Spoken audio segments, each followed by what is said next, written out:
It's made it more hectic. It's made all the press conferences mean a bit more. People said to us, you know, last time we came, all our answers were a bit flippant. And they said, why isn't it this time? Well, the thing is, the questions are a bit more serious this time.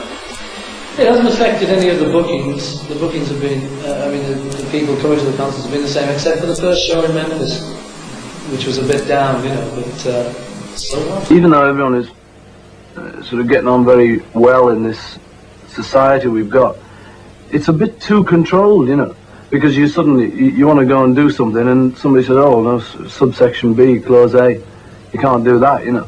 And you say, well, why not? Because, you know, I'm a human being and that, and haven't I got my rights? That we're so childish, you know. I mean, you can't say things like that unless you're a silly little child. And if he was grown up, he wouldn't have done the thing, because he only did it for a stunt anyway. So, I mean, who's he to say about growing up? Who is he? Who is this guy? Who is he? Who? I said, well, yes, but you're not allowed to do that. He said, well, you know, if it doesn't interfere with anyone, it must be okay. And they said, sorry, it still isn't, you know. So people have suddenly, I think a lot of people have twigged that this, they've shut themselves in a bit, you know.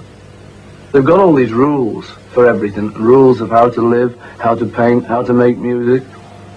And it's just not true anymore, you know. They don't work all those rules. Because there's this thing about, you know, when America gets violent, gets very hung up on a thing, it tends to have this sort of Ku Klux Klan thing around it. Because you can't apply them, because it means then that you're assuming that you know it all, you know, and the primitive man, us, and something else, you know, and we don't know it all yet.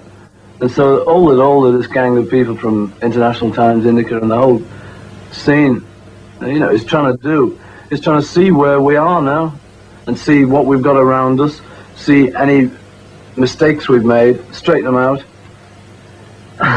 You know, it's just a straightforward endeavour kind of thing, you know, just to do something. It seems hard, you know, free speech.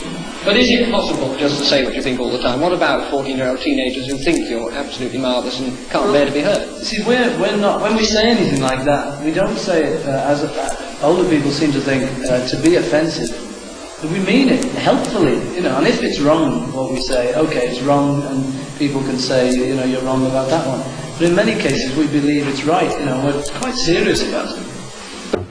Other than what's been done before, because what's been done before isn't necessarily the answer. There could be another answer. You know? What they're saying and what they're doing is sort of nothing strange about it. It's just dead straight.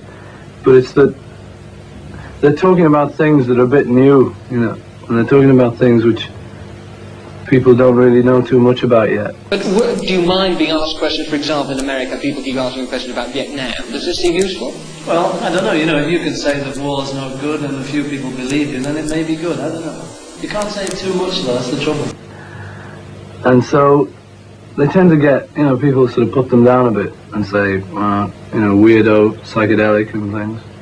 But it's really just what's going on around, and they're just trying to look into it a bit. So next time you see the word, you know, like sort of any word, any new strange word like psychedelic, you know, drugs, the whole bit, you know, freak out music and all of that, don't immediately take it as that, you know, because your first reaction has got to be one of fear, you know.